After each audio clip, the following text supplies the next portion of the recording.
also rebuild these CVDs real quick, which will just basically grease them up. Shouldn't have to rebuild them. They feel really tight. Like, I don't think any of the pins are bad. They have minimal movement, what should be from stock. I think the majority of the movement is in the shaft where it grabs. So the two shaft halves. Alright, we'll clean that up.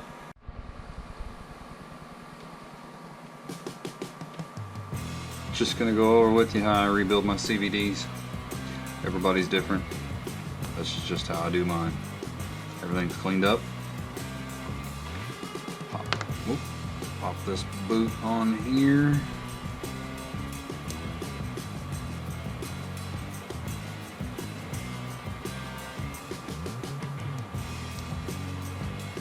Maybe.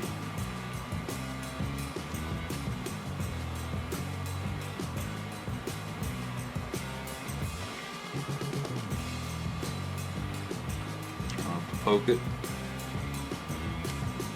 Just trying to get the tool up under it to help the boot get over so that I don't have to force it. There it is. It's on there. It's all exposed. Let's push this back like so.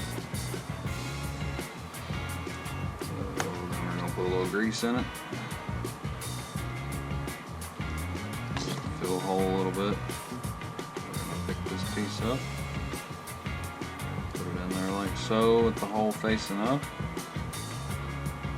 put the grease in it. We're going to put some grease into this,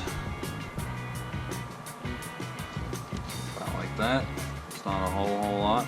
We'll line the hole up with where the hole is for the there.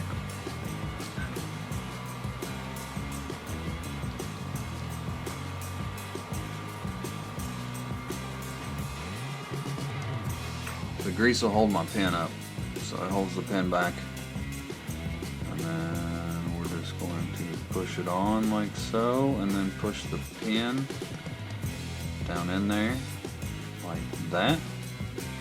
And it's flush. The boot is the retaining clip, so these are a little different. The CVD boot actually holds the pin in. So you gotta watch those boots. Make sure they don't get torn. If the boot gets torn, it'll pull the pin out. The pin will be gone. It'll sling it out. Why they're like that, I don't know, but you know, that's Traxxas for you. And we're gonna take this boot off and put just a little bit of grease down in there, not a lot. Put the boot back on. Now we're going to jump over here to this one real quick and put it together. We're going to do the same thing that we did on the other side. So we'll put a little grease in the hole again. You can see I don't put very much. I just put just enough to fill the hole. And what that does is two things. That lubricates this piece here. It's so small I can't even get my big fat fingers on it. And it also holds it in place until you're ready to get mad.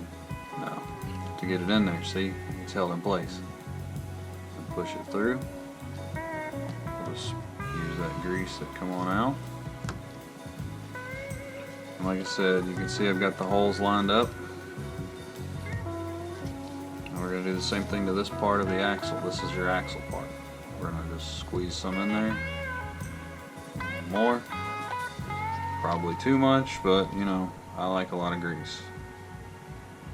And put our pin in there like that. Again, it holds the pin in, see? Makes it simple. Line it up again. Push it on. Start pushing the pin down. To find the hole. See how it goes in.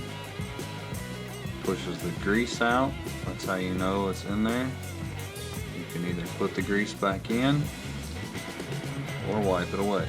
Then we're going to use the boot to try and trap most of the grease down in there with it, and then it's that. We're going to wipe away the excess. Nice and clean. And then we're just going to slide the two together gently on this rubber first. And then the splines will line up and slide together. Cycle it a couple times to make sure it's good. And then you can make sure everything else is good. I already did the rest. These were the last two. So now we are ready to fully assemble this truck back together after taking it completely apart, cleaning it, preventative maintenance, checking everything.